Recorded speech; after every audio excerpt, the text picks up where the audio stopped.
মই কি কৰোঁ আকৌ ময়োতো চাহ পোৱা নাই যোৱা তোমাৰ মৰমৰ বৌৰাক কোৱাগৈ চাহ লৈ আহিবলৈ ইয়াত কিয় ইমান দেৰি হৈছে চাহ আনোতে প্ৰবাল সুনিতা এয়া লোৱা চাহ বৌ ৰাতিপুৱাৰ চাহকাপ ইমান দেৰিকৈ আনিছা যে অলপ সোনকালে আনিব নোৱাৰা জানো সুনিতাই মিছাতে খং কৰি আছে ক্ষমা কৰিবা প্ৰবাল আজি অলপ দেৰি হৈ গ'ল হ'ব হ'ব সদায়তো আপোনাৰ সেইটোৱে দেৰি হৈ গ'ল ৰাতিপুৱা ইমান দেৰিলৈকে কিয় হৈ থাকে ঘৰৰ সকলো কাম থাকিও থৈ যাওক চাহখিনি থৈ যাওক চাব আকৌ ৰুমটো চাফা কৰিবলৈ নেপাহৰিব মই আজি বিউটি পাৰ্লাৰ যাম ঠিক আছে সুনিতা ডাঙৰ বোৱাৰী অঁ মা আপুনি মোক মাতিছিল অঁ আজি মাজনী আৰু জোঁৱাই আহিব গোটেই ঘৰ চাফ চিকুণ লাগে মোক আৰু যিহেতু দুপৰীয়া আহিব একেবাৰে দুপৰীয়া সাজ খোৱাকৈ আহিব ভাত চব্জি কিন্তু ভালকৈ বনাবি বুজিলি নহয় আৰু সৰহকৈ বনাবি ঠিক আছে মা আৰু শুন নিমখ চিমখ যাতে একো কম বেছি নহয় পাছত কিন্তু উল্টা পুল্টা হ'লে গালি খাবি আকৌ হ'ব মা গুড মৰ্ণিং শাহু মা অঁ তুমি উঠিলা অঁ উঠিলোঁ মা আজি ভণ্টি আৰু তাইৰ হাজবেণ্ড আহিব বুলি কোৱা শুনিলোঁ কিমান টাইমত আহিবনো আহিব অলপ পাছতে পাবহি তাহাঁতি অঁ তেনেহ'লে আজি খানাটো ডবল হ'ব অঁ হ'বতো আকৌ মোৰ যি জোঁৱাই আহিব নহ'বনে আৰু ডাঙৰজনীক কৈ দিছোঁ মই খানা একদম টিপটপ হ'ব লাগিব তাইক কৈ কি লাভ তাইৰ খানাটো সদায় কিবা নহয় কিবা কমি থাকেই উপায়তো নাই তাইৰ বাহিৰে কোনে বনাব তাইয়ে বনাব লাগিব মইতো কৈছোঁ এজনী ভাল কাম কৰা মানুহ এইখন ঘৰত প্ৰয়োজন মোৰ ডাঙৰ বাইদেউৰ কামবোৰ একেবাৰে ভাল নালাগে ইমান চেলেক মেলেককৈ কৰে কাম কৰা মানুহ ৰাখিবলৈ সেনেকৈ দৰমহাও দিব লাগিব নহয় তাই দুখীয়া ঘৰৰ ছোৱালী তাইৰ ঘৰৰ পৰা কি দি আহিছে কাম কৰা মানুহ আনি তাইক আৰাম কৰি থাকিব দিলেহে হ'ব তাইৰ ঘৰখনৰ পৰা ফুটা কৰি এটাও অনা নাই গতিকে এইখন ঘৰৰ সকলো কাম তাইয়ে কৰিব কথাটো পিছে আপুনি ঠিকেই কৈছে যিহে দুখীয়া ঘৰৰ ছোৱালী ক'বলৈ গ'লে তাই এইখন ঘৰত চাকৰণী হোৱাৰো যোগ্য নহয় কিন্তু আপোনালোকে যে তাইক ইমানখিনি সন্মান দিছে সেইটোৱে বহুত বুলি ভাবিব লাগে তাই ভাবে নাই নেজানো তাই যি ভাবিলেও মোৰ একো কথা নাই তাই থকালৈকে এইখন ঘৰত কোনো চাকৰণী নাহে তাইয়ে সকলোৰে কাম কৰিব আৰু সকলো কাম কৰিব ঘৰৰ চাব কিন্তু মা দাদাই যদি এইবোৰ কথা গম পায় ঘৰত কিন্তু হাল্লা কৰি দিব তুমি কি ভাবিছা সি কেনেকৈ গম নাপায় সি মোৰ বাধ্য পুত্ৰ হয় গম পালেও সি মোক একো নকয় ভাবিছিলোঁ ডাঙৰ ল'ৰাটোৰ বিয়া ধুমধামেৰে কৰিম বুলি ধনী ঘৰৰ পৰা বিয়া কৰাম টকা পইচা ধন সম্পত্তি সকলো দিব কিন্তু নাই এইবোৰ সকলো তোমাৰ শহুৰ দেউতাৰ কাৰণে হৈছে তেওঁ দুখীয়া ঘৰৰ ছোৱালী বুলি কি মৰম জাগিলে নাজানো ডাঙৰ ল'ৰাটোৰ ডিঙিত ওলমাই দিলে নিজেতো সেইবোৰ কাম কৰি গুচি গ'ল এতিয়া আমাৰ ডিঙিতহে ওলমাই থৈ গ'ল দুখীয়া ঘৰৰ ছোৱালী কেও কিছু নাই বুলি ডাঙৰ ল'ৰাটোৰ লগত বিয়া পাতি দিলে কোনোবা হেনো বন্ধুৰ ছোৱালী হেনো নেজানো পাই এতিয়ালৈকেতো আমি গৈ পোৱা নাই মাত্ৰ ইমান জানো যে তাই এজনী কেও কিছু নোহোৱা দুখীয়া ঘৰৰ ছোৱালী ঘৰৰ পৰাতো একো এটা অনা নাই গতিকে তাইৰ ইয়াত সন্মান ইমানেই ঘৰৰ কাম কৰা আপুনি ঠিকে কৈছে মা ভালেই হৈছে বেলেগকৈ দৰমহা দি মানুহ ৰাখিবলৈ আমাৰ প্ৰয়োজন হোৱা নাই ঘৰতে চাকৰণী আছে সকলোৰে কাম আৰামছে হৈ গৈছে আৰু আপোনাক এটা মই কথা কোৱাই নাই নহয় বাপৰে আজি চাহলৈ ইমান বেছি ৱেইট কৰিছোঁ নহয় ইমান দেৰি কৰিছে কি কৰি থাকে নাজানো ৰাতিপুৱা সেইটো কথা মই ক'ম মোৰো চাহ আজি দেৰিকৈ দিছে তাই এইখন ঘৰৰ টাইম টেবুল পাহৰিলে নেকি বাদ দিয়া এইবোৰ কথা আজি বাদ দিয়া কাইলৈ যদি দেৰি হয় তেতিয়া ক'ব লাগিব আজি জোঁৱাই আৰু মাজনী আহিব আজি যদি অশান্তি কৰোঁ তেওঁলোকে মনত দুখ পাব নহয় আপুনি ৰাইট কথা কৈছে আজি থাকিবলৈ দিয়ক কাইলৈ যদি দেৰি হয় তেতিয়াহ'লে কৈ দিব আৰু মোৰতো ইমান কৈ থাকিবলৈ বেয়া লাগে নহয় যিহেতু ডাঙৰ দাদাৰ পত্নী হ'ব তুমি একো ক'ব নালাগে মই নিজেই ক'ম যোৱা তুমি এতিয়া আৰাম কৰি লোৱাগৈ ঠিক আছে শাহু মা ডাঙৰটো এজনী বিকহু ছোৱালীক বিয়া পাতিলে মাজুটো ভাল পায়ে বিয়া পাতিছে বাৰু কিন্তু ধনী ঘৰৰ ছোৱালী অজস্ৰ দি আহিছে ঘৰ উঠা কৰোঁতে এতিয়া এটাই বাকী আছে সৰুটো নাজানো আৰু সি কি হ'ব ভাবিছোঁ তাৰ বিয়াখন এজনী ধনী ঘৰৰ ছোৱালীৰ লগত কৰিম লাষ্ট আশা আৰু মোৰ এইটো এতিয়া সি চাকৰি কৰি আছে বয়সো হৈছে বিয়া পাতা লাহেকৈ ছোৱালী বিচাৰিব লাগিব দুটা ল'ৰাটো সেনেকৈ গ'ল এটাই ভাল পাই বিয়া পাতিলে এটাক সেই বাপেকে বিয়া পাতি দিলে এতিয়া সৰুটোক মোৰ মতে বিয়া পাতিম মই ছোৱালী চাই আনি দিম তোমাৰ চাগে বহুত কষ্ট হৈছে ন নাই মোৰ কিয় কষ্ট হ'ব মই জানো তোমাক এইখন ঘৰত সকলোৱে কাম কৰায় বুলি কিন্তু কি কৰিবা কোৱাচোন মোৰ আন একো উপায় নাই সৰু সুৰা চাকৰি এটা কৰি আছোঁ পাছত যদি প্ৰমোশ্যন পাওঁ তেতিয়া তোমাক এইখন ঘৰৰ পৰাই লৈ যাম। কাৰো তুমি এনেকৈ কাম কৰি থাকিব নালাগে। আপুনি মোৰ কথা চিন্তা কৰিব নালাগে, মই সুখত আছোঁ। এইবোৰ কামটো মই আগতেও কৰোঁ, মাত্ৰ ইয়াত অলপ বেছিকৈ কৰিবলগীয়া হৈছে। কথা ইমানেই, মোৰ কাম কৰি ভালেই লাগে। আপুনি মাত্ৰ আপোনাৰ কাম কৰক।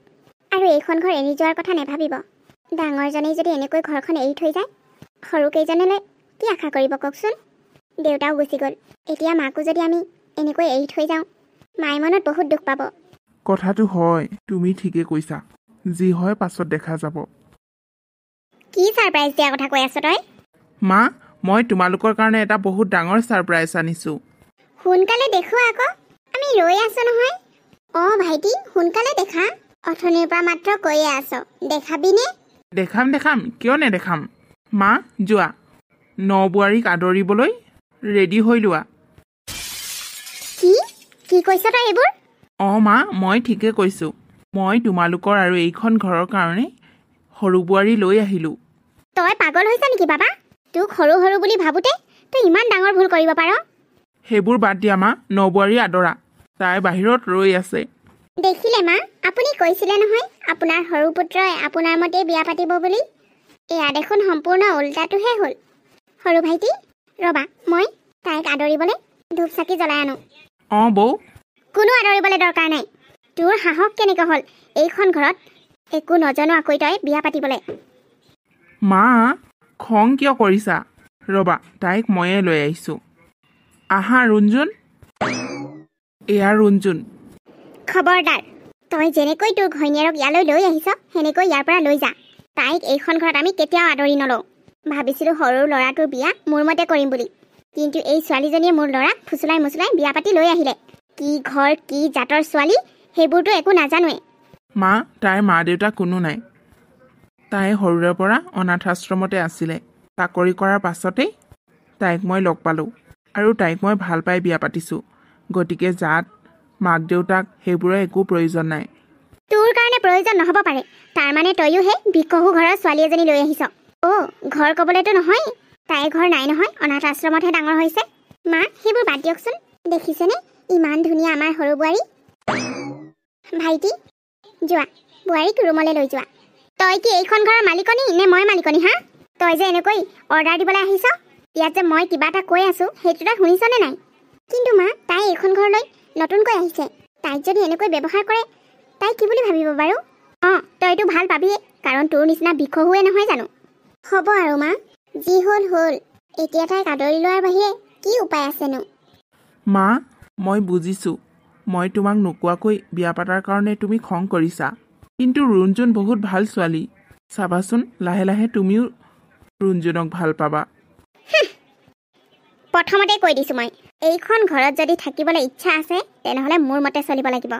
অঁ মা, তোমাৰ কথা জানো এইখন ঘৰত আজিলৈকে কোনোবাই পেলাইছে? ৰুণজুনো তোমাৰ মতেই চলিব। তাইক থৈয়ে মই কাইলৈ কামলৈ যাবগৈ লাগিব।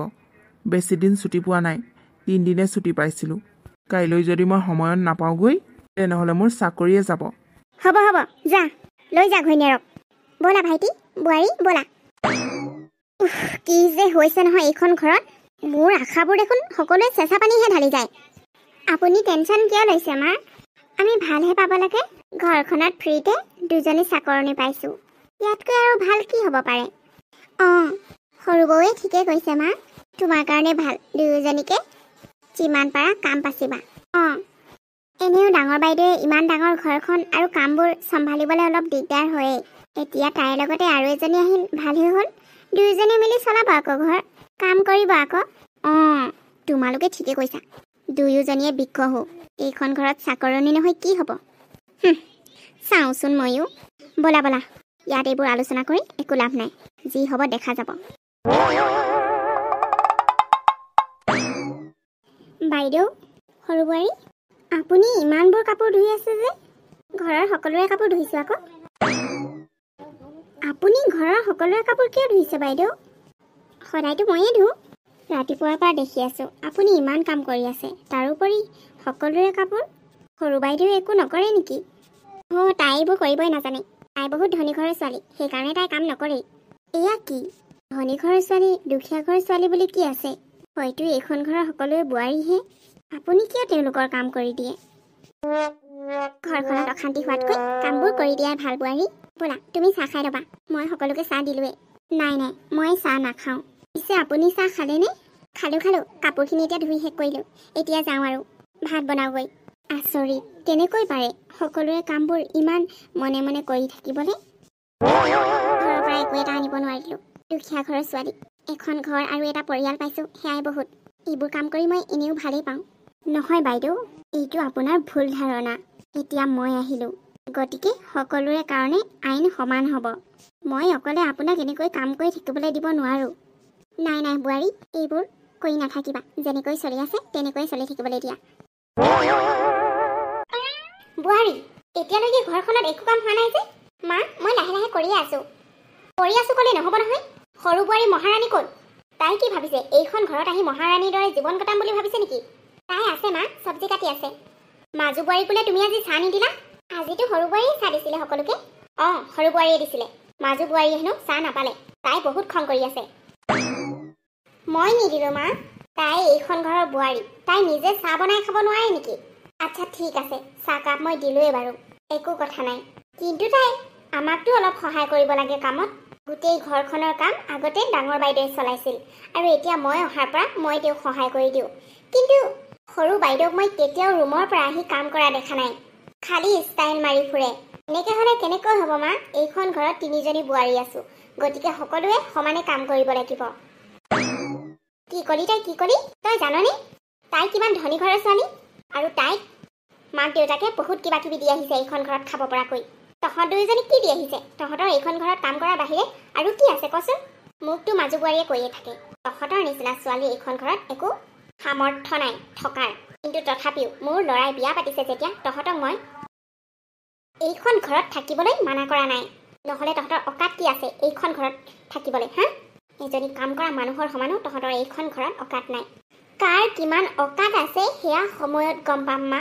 কিন্তু এটা কথা আজি মই স্পষ্টভাৱে কৈ দিওঁ, এইখন ঘৰত গোটেই বোৱাৰীকেইজনে সমানে কাম কৰিব। ডাঙৰ বাইদেৱে কেতিয়াও বেছিকৈ কাম কৰিব নোৱাৰিব। আগতে যি আছিল সেয়া মই একো ক'বলৈ নাযাওঁ, কিন্তু এতিয়া মই আহিলোঁ, গতিকে অন্যায় মই অলপো সহ্য নকৰিম। ডাঙৰ বাইদেউ, আপুনি ভিতৰলৈ যাওক, আৰাম কৰকগৈ। ৰাতিপুৱাৰ পৰা একেৰাহে কাম কৰি আছে। কিন্তু সৰু বোৱাৰী? কোনো কিন্তু নাই বাইদেউ, আপুনি যাওক। আপুনি মোৰ ডাঙৰ বাইৰ দৰে। এইখন ঘৰত আহি মই এজনী বাই পাইছোঁ, গতিকে মোৰ বাইৰ লগত এইবোৰ হোৱাটো মই কেতিয়াও সহ্য নকৰোঁ। হ'ব, তোৰ দম ইয়াত ফালিব নাহিবি। তোৰ দম এইখন ঘৰত নচলে। যাওক বুলি কৈছোঁ নহয় বাইদেউ। আৰু আপুনিও শুনি লওক মা, আপোনাৰ মাজু বোৱাৰীক ভালদৰে কৈ দিব, আগৰ নিচিনা ডাঙৰ বাইদেউ তাইৰ গোলাম হৈ আৰু এতিয়া নাথাকে। ডাৰ্লিং, কেইদিনমান ৱেইট কৰাচোন, মই কিবা এটা কৰিম নহয়। নতুন ঘৰটো আৰু আমাৰ নামত হ'বই, মাত্ৰ 2 দিনমান ৱেইট কৰা। এনেকৈ আৰু মই কিমান ৱেইট কৰিম? দেখিছাই নহয় মোৰ অৱস্থা কি কৰি দিছে এইখন ঘৰত। তুমি কি ভাবিছা মই এইখন ঘৰত কাম কৰি থাকিম নেকি? নাই, তুমি কিয় কাম কৰিবা? তুমি মোৰ বিউটিফুল ৱাইফ হয়, মই তোমাক কাম কৰিব দিব নোৱাৰোঁ দেই। আজি ৰুমটো ঝাৰুৱে কৰা নাই, কালিও কৰা নাই, এতিয়াই তুমি ঝাৰু কৰি দিয়া। তাহাঁত কেইজনীক কৈ আৰু একো লাভ নাই, উল্টাই মোৰহে মূৰটো গৰম হয়। মই ঝাৰু কৰিম? অঁ, তুমি কৰিবা, আৰু কোনে কৰিব? কৰিম, মই কৰিম। সোনকালে ঘৰটো নিজৰ নামত কৰি সোনকালে ৰেডি কৰা। মই আৰু এইখন ঘৰত থাকিব নোৱাৰোঁ, গুচি যাম মই ইয়াৰ পৰা। অঁ বোৱাৰী, তুমি ঠিকে কৈছা, তোমালোকৰ লগতে ময়ো এইখন ঘৰৰ পৰা গুচি যাম। মোৰ আৰু এইখন ঘৰত থাকিবলৈ অলপো ইচ্ছা নাই এই বিকহু কেইজনীৰ লগত। আপুনি তেনেকে ক'লা যে, তোমালোকে মোক নিনিয়ে নেকি তোমালোকৰ লগত? হেৰি নহয় মা, নিজৰে ঘৰ আৰু অহা যোৱা কৰি থাকিব। নাই বোৱাৰী, মই তোমালোকৰ লগতে থাকিম। সেয়া তুমি একো নোকোৱা কিয়? মা, তুমিও যদি এইখন ঘৰৰ পৰা যোৱাগৈ, এইখন ঘৰ কি অৱস্থা হ'ব কোৱাচোন? যি হৈ থাকক, মই তহঁতৰ লগতহে থাকিম। মোৰ সকলোতকৈ মৰমৰ বোৱাৰীৰ লগত থাকিম মই। মা, বেয়া নাপাব, আমি আপোনাক আমাৰ লগত নিব নোৱাৰোঁ। কিন্তু কিয় বোৱাৰী? কিয় মানে মই সেইখন ঘৰত বিন্দাছ থাকিবলৈ যাম। শাহুক লৈ আকৌ সেই শাহু বোৱাৰী খেলখন মই কৰিব নিবিচাৰোঁ মা। মই আপোনালোকৰ পৰা দূৰত থাকিব বিচাৰোঁ। এইবোৰ শাহুৰ শহুৰ ডিঙিত দৌৰ ওলমাবলৈ মই নিবিচাৰোঁ। আৰু আপোনাৰ স্বভাৱটোৰ বিষয়েতো মই ভালকৈয়ে জানো। এইখন ঘৰতো 2জনী চাকৰণীৰ নিচিনা কাম কৰা আছেই, সেইখন ঘৰত গৈ আকৌ মোক চাকৰণী বনাব বিচাৰিছে নেকি আপুনি? এইবোৰ তুমি কি কৈছা মাজু বোৱাৰী? মইতো অতদিনে তোমাৰ লগতে আছো। থাকিব পাৰে মা, কিন্তু বেলেগ হৈ যোৱাৰ পাছত আৰু আমি আপোনাক নিয়াৰ কথা কেতিয়াও ভবা নাই আৰু নিবলৈও নিবিচাৰো। অঁ মা, আমাৰ আগৰ পৰাই প্লেনিং আছিলে আমি বেলেগ হৈ থকাৰ, গতিকে আমাৰ এতিয়া যাবলৈ আৰু বেছি দিন নাই। আমি গুচি যাম, তুমি ইয়াতে থাকিবা। আমাৰ লগত গৈ এনেই অশান্তিহে সৃষ্টি হ'ব। তাৰমানে তহঁতি মোক অশান্তি বুলি ভাব? অহ শাহুমা, আপুনি বাৰু কথাবোৰ কিয় ইমান দীঘলীয়া কৰি আছে? চাওক না, নিজৰ কাম কৰকগৈ। এদিন দুদিনকৈ বুঢ়ী হৈ যাব। বুঢ়ী হোৱাৰ পাছত বেমাৰত পৰিব, তেতিয়া কোনে চাব? মই সেইবোৰ বেমাৰ চেমাৰ চাফা কৰি থাকিব নোৱাৰো দেই, আৰু এনেই মোৰ অশান্তিহে হ'ব। আপুনি ইয়াত থকাটোৱে ভাল হ'ব মা। হ'ব আই, মোক তহঁতি নিব নালাগে অ বোপাই। এইখন মোৰ ঘৰ, তোৰ দেউতাই বনাই থৈ যোৱা ঘৰ। মই ইয়াতে থাকিম। আচলতে কিছুমান মানুহৰ চলাহী কথাত পৰি মই মোৰ বোৱাৰী দুজনীক বহুত বেয়া ব্যৱহাৰ কৰিলোঁ। এতিয়াহে বুজি পালোঁ মানুহৰ অন্তৰৰ কথাবোৰ। বাহিৰত যি দেখায় সেয়া কেতিয়াও নহয়। মইতো ইমান দিনে তহঁতি দুটাই মোক চাবি বুলিয়ে ভাবিছিলোঁ বুঢ়ী কালত। এতিয়া দেখোন তহঁতি মোক ডাইৰেক্ট মুখতে কৈ দিলি মোক চাব নোৱাৰোঁ বুলি। আজি বোৱাৰীকেইজনীক ইমান কষ্ট দিয়াৰ পাছতো তাহাঁতি মোক কেতিয়াও একো বেয়াকৈ কৈ পোৱা নাই। যাক মই চবতকৈ বেছি মৰম কৰিছিলোঁ তায়ে আজি মোৰ মনটো ভাঙি দিলে। মা প্লিজ, এইবোৰ ইম'চনেল ড্ৰামা আমাৰ আগত কৰি নাথাকিব। যাওক ইয়াৰ পৰা। হ'ব বোৱাৰী, মই যাওঁ। দেখিলানে তোমাৰ মাৰ স্বভাৱটো? যোনফালে মানে অলপমান উন্নত দেখে সেইফালে ঢাল খায়। ইমান লোভীয়া মানুহ মই কেতিয়াও দেখা নাই। মাৰ কথা বাদ দিয়া, আমাৰ লগত নেলাগে বুলি কৈ দিলোঁ নহয়। মায়েও এতিয়া বুজি পালে। আমি দুয়োটাই বহুত সুখত থাকিব পাৰিম। মা অলপ আৰাম পাইছেনে? মাজু বোৱাৰী ক'ত? তাহাঁত এইখন ঘৰৰ পৰা গুচি গ'ল নহয় মা। নতুন ঘৰ কিনিলে, তাহাঁতি তাতেই থাকিব। বোৱাৰী, মোক ক্ষমা কৰি দিবা তোমালোকে। যিকেইজনী বোৱাৰীয়ে মোক ইমান মৰম কৰিলে মই তাহাঁতৰ মৰম বুজি নাপালোঁ, আৰু যিয়ে নিজৰ স্বাৰ্থৰ কাৰণে মোক ব্যৱহাৰ কৰিলে মই সদায় তাইকে মৰম কৰি থাকিলোঁ। মোক ভগৱানেও ক্ষমা নকৰিব। তোমালোকৰ দৰে লখিমী বোৱাৰীকেইজনীক মই বহুত অপমান কৰিলোঁ। আজি মোৰ বেমাৰৰ সময়ত তোমালোকৰ বাহিৰে মোৰ ওচৰত কোনেও নাই, আনকি মোৰ পুতেককেইটাও নাই। মোক ক্ষমা কৰি দিয়া তোমালোকে বোৱাৰী। মই আৰু তোমালোকক কেতিয়াও এনেকুৱা ব্যৱহাৰ নকৰোঁ। মা, আপুনি আমাৰ মা হয়। আপোনাক আমি কেতিয়াও বেয়া পাব নোৱাৰোঁ। সৰু বোৱাৰীয়ে ঠিকে কৈছে মা। আপুনি আমাক যিমানেই গালি নেপাৰক কিয় সেইবোৰ আমাৰ কাৰণে সদায় আশীৰ্বাদ। আপুনি এতিয়া বেমাৰটো ভাল হ'বলৈ চেষ্টা কৰক, সকলো ঠিক হৈ যাব। অঁ মা, মই আপোনাৰ কাৰণে ক্ষীৰ বনাইছোঁ, এয়া লওক, অলপ খাই দিয়ক, দেহাটো ভাল পাব। মই জানো আপুনি সৰুদা আৰু বাইদেউ যোৱাৰ কাৰণেই ইমান টেনশ্যন লৈ এনেকৈ বেমাৰত পৰিলে। তাহাঁতি খবৰ পায়নে? খবৰ পঠিয়াইছিলোঁ মা, কিন্তু তাহাঁতিহে এপাকো অহা নাই। মাকজনী বেমাৰত পৰি আছোঁ, এপাকটো আহিব লাগে। ইমান স্বাৰ্থপৰ মানুহ মই কেতিয়াও দেখা নাই। এইবোৰ চিন্তা কৰি নাথাকিব মা, আমি আছোঁ নহয়। আপোনাক আমি থকা অৱস্থাত কেতিয়াও কষ্ট পাবলৈ নিদিওঁ। মাত্ৰ বেমাৰটো ভাল হৈ লওক, তাৰপিছত সকলো ঠিক হৈ যাব। অঁ মা, আপোনাক আৰু আমি কেতিয়াও টেনশ্যন ল'বলৈ নিদিওঁ। হ'ব বোৱাৰী, মই জানো তোমালোকে সদায় মোৰ ওচৰতে থাকিবা। তোমালোকৰ মনবোৰ বহুত ভাল। মাত্ৰ মোক আগৰ কথাবোৰৰ কাৰণে বেয়া পাই নাথাকিবা। ক্ষমা কৰি দিয়া মোক বোৱাৰী। মা, আপোনাক আমি বেয়া পোৱাই নাই, ক্ষমা কিহৰ? আপুনি সদায় আমাৰ মা হৈয়ে থাকিব, আৰু আপোনাৰ চোৱা চিতা কৰাটো বোৱাৰী হিচাপে আমাৰ দায়িত্ব মা। আমি সদায় মিলিজুলি থাকিম শাহু বোৱাৰী হৈ।